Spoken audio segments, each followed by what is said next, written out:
بسم الله الرحمن الرحيم. عن زيد بن أرقم رضي الله تعالى عنه قال قال أصحاب رسول الله صلى الله عليه وسلم: يا رسول الله، ما هذه الأضاحي؟ قال: سنة أبيكم إبراهيم. الحديث رواه ابن ماجه۔ حضرت زید بن ارقم فرماتے ہیں صحابہ اکرام نے عرض کیا: یا رسول اللہ صلی اللہ علیہ وسلم، ان قربانیوں کی حقیقت کیا ہے؟ حضور علیہ الصلوۃ والسلام نے ارشاد فرمایا: تمہارے والد ابراہیم علیہ السلام کی سنت ہے۔ قالوا فما لنا فیہا یا رسول اللہ، صحابہ نے عرض کیا: یا رسول اللہ، ہمارے لیے اس میں کیا اجر و ثواب ہے؟ حضور علیہ الصلوۃ والسلام نے فرمایا: بکل شعرۃ حسنہ، ہر بال کے بدلے میں ایک نیکی۔ قالوا، صحابہ نے عرض کیا: یا رسول اللہ، فالصوف، اور اون والے جانوروں کا کیا حکم ہے؟ حضور علیہ الصلوۃ والسلام نے فرمایا: بکل شعرۃ من الصوف حسنہ، اون والے جانوروں کے بھی ہر بال کے بدلے میں ایک نیکی۔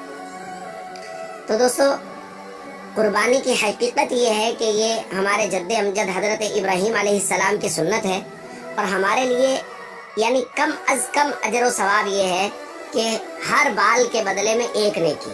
باقی جتنا اخلاص زیادہ ہوگا، جتنا اللہ کی رضا کی، اللہ کو خوش کرنے کی نیت کی جائے گی، اس قدر اجر و ثواب بھی بڑھتا چلا جائے گا، کیونکہ قرآن پاک میں بھی کہا گیا ہے: لن ینال اللہ لحومها ولا دماؤها ولکن ینالہ التقوی منکم۔ جانور کا خون، اس کا گوشت اللہ کو نہیں پہنچتا، اللہ کو تو تقوی پہنچتا ہے۔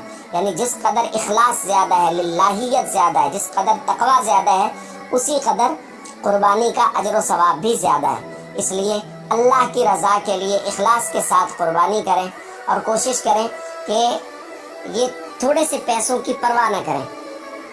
جن کے حالات اچھے نہیں ہیں وہ قربانی نہیں کر سکتے تو وہ قربانی نہ کریں، لیکن جن کے حالات اچھے ہیں وہ یہ نہ سوچیں کہ یار ابھی فلاں جگہ انویسٹمنٹ کی ہوئی ہے، پیسے فی الحال دستی موجود نہیں ہیں، کسی سے قرضہ پکڑ کے قربانی کر لیں۔ مسئلہ نہیں، اگر آپ صاحب نصاب ہیں تو پھر آپ قرضہ پکڑ کے قربانی کریں، یا آپ پر لازم ہے قرضہ آپ بعد میں واپس کر دیں گے۔